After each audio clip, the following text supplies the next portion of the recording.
భీమిలిలో వైఎస్ఆర్సీపీ విస్తృత స్థాయి సమావేశం.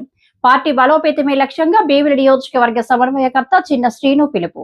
ఈ రోజు భీమిలి నియోజకవర్గం ఎండాడ వైఎస్ఆర్సీపీ పార్టీ కార్యాలయం నందు జీవీఎంసీ 5, 6, 7, 8, 98 వార్డుల వైఎస్ఆర్సీపీ విస్తృత స్థాయి సమావేశం. ప్రభుత్వ అధికారంలోకి వచ్చి 2700 ఎకరాల భూమిని సేకరించాం. ఏ ఒక్క వైఎస్ఆర్ పార్టీ నాయకుడు గాని కార్యకర్త గాని ఇందులో పొరపాటు చేశాడని చెప్పలేని పరిస్థితుల్లో ఇవాళ విమర్శనం చేస్తే మీరు టోపీలు పెట్టుకుని మీ కేంద్ర మంత్రులు మీరు వెళ్ళి ఫోటోలు తీసుకుంటారు. మీరేం చేసింది లేదు. అక్కడ కనీసం ఒక పరిపాలన అనుమతి తీసుకురాలేదు, ఆ ఎయిర్పోర్ట్ పర్మిషన్ తీసుకురాలేదు. అంటే మనం ఏదైనా చేస్తే చిత్తశుద్ధిగా చేస్తాం, మన నాయకుడు మన ప్రాంత అభివృద్ధి చెందాలని చెప్పి. కానీ ఇవాళ ఈ కూటమి నాయకులు కానీ తెలుగుదేశం పార్టీ నాయకులు కానీ దేనికి చేస్తారు? వాళ్ళు బలోపేతం పాడడానికి, వాళ్ళ ఆర్థికంగా బలోపేతం అవడానికి, వారి కుటుంబాలు బాగుండడానికి ఈ ప్రాంతాల్లో పోటీలు చేస్తారు, ఈ ప్రాంతాల్లో ప్రవచనాలు చెప్తారు. కానీ చేసే కార్యక్రమాలు అవి. కాబట్టి మనందరూ ఆలోచన చేయాలి. ఈ అన్ని ఆలోచన చేయాలి. ఈ కార్యక్రమాలను ప్రజల్లోకి వెళ్లాలంటే ఈ వేదిక మీద ఉన్న పెద్దలం గాని బలంగా మన వారిని వినిపించాలి. మన వారిని ఎందుకంటే టీవీలు సోషల్ మీడియాలో వచ్చే ఇంట్లోకి వెళ్తే టీవీ పెట్టినట్టే జగన్మోహన్ రెడ్డి అలాగా, జగన్మోహన్ రెడ్డి ఇలాగా. ఎందుకంటే నిన్నటి నుంచి చూస్తా ఉన్నాం. నిన్నటి రోజుని మన ప్రభుత్వం జగన్మోహన్ రెడ్డి నాయకత్వంలో మన అందరికీ తెలుసు. ఆ కలియుగ వెంకటేశ్వర స్వామి తిరుపతి ప్రసాదం అంటే మనం మహాప్రసాదంగా స్వీకరిస్తాం ఈ ప్రపంచంలో భక్తులందరం కూడా. దాంట్లో ఏదో జంతు పదార్థాలు ఆ నెయ్యిలో కలిసిపోయి జంతువుల తాలూ కొవ్వును వాడేశారంటే అందరం కూడా ఒకసారి షాక్ లో గురయ్యాం. అసలు తిరుపతి ప్రసాదం అంటేనే మహాభాగ్యం. ఆ భాగ్యంగా తిన్నాం అంటే.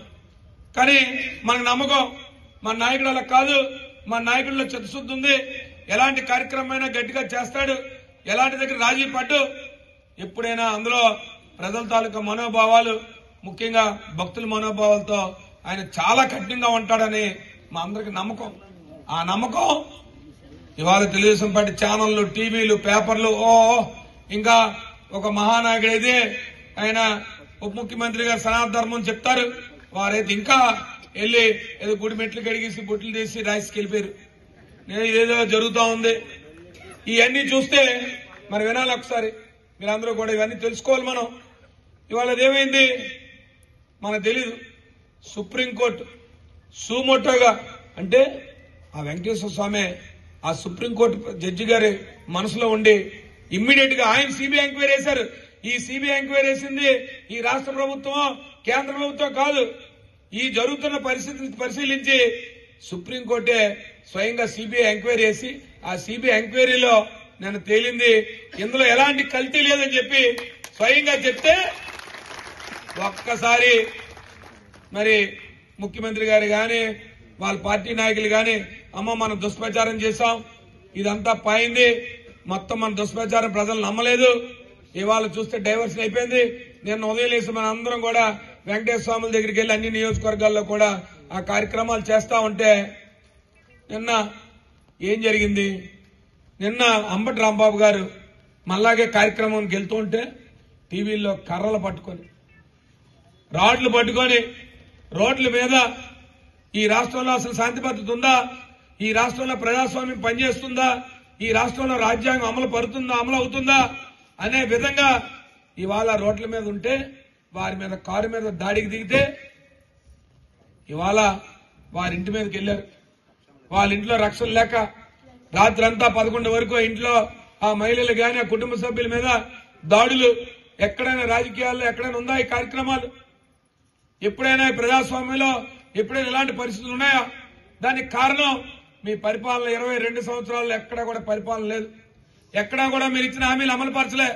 ఎక్కడా సంక్షేమం లేదు, అభివృద్ధి లేదు. కేవలం జగన్మోహన్ రెడ్డి గారు వైఎస్ఆర్ పార్టీని దుష్ప్రచారం చేయడానికి కొన్ని పత్రికలు, టీవీ ఛానల్ వాడుకోవడం, ఈ ముసుగులో కేవలం అవినీతి, దోపిడీ అనే కార్యక్రమాలు రెండు బలంగా చేస్తున్న కార్యక్రమాలు చేస్తా ఉన్నారు. దీంట్లో ఇవాళ నేను మీ అందరూ చూశారు.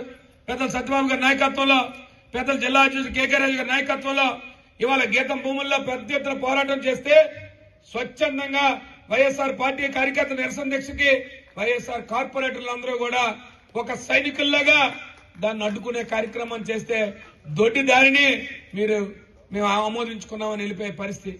ఇవాళ విశాఖ జిల్లా ప్రజలందరూ కూడా చూస్తా ఉన్నారు. ఈ పార్లమెంట్ గాని ఉత్తరాంధ్ర ప్రజలు చూస్తా ఉన్నారు. దీనికోసం 5 లక్షల మెజార్టీ తీసుకుంటే మీరు 5 లక్షల మెజార్టీ తీసుకొని మీరు చల్లని చుక్కలాగా 55 ఎకరాల భూమి ఉంటే పార్లమెంట్ సభ్యుడు బయటకు వచ్చి ఒక్క మాట మాట్లాడలేదు. ఎందుకు మాట్లాడలేమో తిరిగి పైపెచ్చు ఈ భూమి నా స్వాధీనంలో ఉందని చెప్తున్నాడు.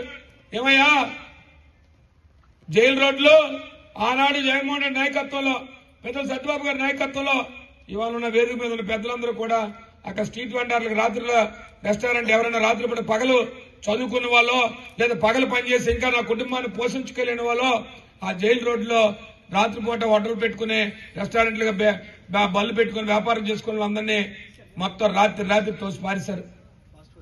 ఏమనంటే ఆ ఫాస్ట్ ఫుడ్ సెంటర్స్ అన్ని కూడా ఏమంటే దానికి ఏమో రకరకాల కారణాలు చెప్పారు. ఒక పేదవాడు ఒక గిల్లు గజం తీసుకుంటా అంటే లోటు వెండి పెట్టి కొట్టేస్తున్నారు. ఎవడైనా ఒక పేదవాడు వచ్చి నాకు గూడు కట్టుకుంటామంటే కొట్టేస్తున్నారు. ఇవాళ దర్జాగా 5,000 కోట్ల రూపాయల ఆస్తి, 54 ఎకరాల భూమి దారాదత్తం చేసుకుని కనీసం ఒక్క మాట కూడా బయటకు రాలేక నువ్వు ఒక పార్లమెంట్ సభ్యుడి ఈ ప్రాంతం నుంచి ప్రాతినిధ్యం వహిస్తున్నవాడివి నువ్వు బయటకు వచ్చి ఈ భూమి నాది, నేను డబ్బు కట్టి తీసుకుంటున్నాను లేదా ఇంకో కార్యక్రమం చెప్పగా నువ్వు దర్జాగా ఏం చెప్తున్నావు? ఈ భూమి మా స్వాధీనంలో ఉందని చెప్తావు. ఎక్కడొచ్చింది స్వాధీనం? గత ప్రభుత్వంలో దాన్ని కబ్జా చేస్తే బోర్డులు పెడితే ఇప్పటికి కూడా నువ్వు గేట్లు పెట్టుకోలేదు. నీ గేట్లు ఏంటవి? అట్టపెట్టి గేట్లు.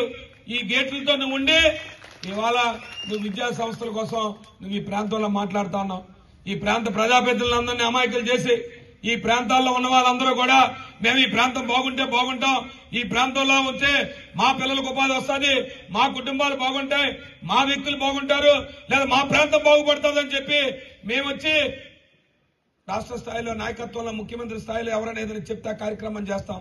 భోగాపురం విమానాశ్రయం వచ్చింది, 2,700 ఎకరాలు వైఎస్ఆర్ సానుభూతి రైతులు స్వాధీనం చేస్తే ఆ ప్రాంతం అంతా అభివృద్ధి చెందితే మా ప్రాంతంలో ఈ ప్రాంతం వాళ్ళందరూ కూడా చదువుకున్న పిల్లలకు ఉపాధి కలుగుతున్న ఆశతో మేము కార్యక్రమాలు చేస్తాం.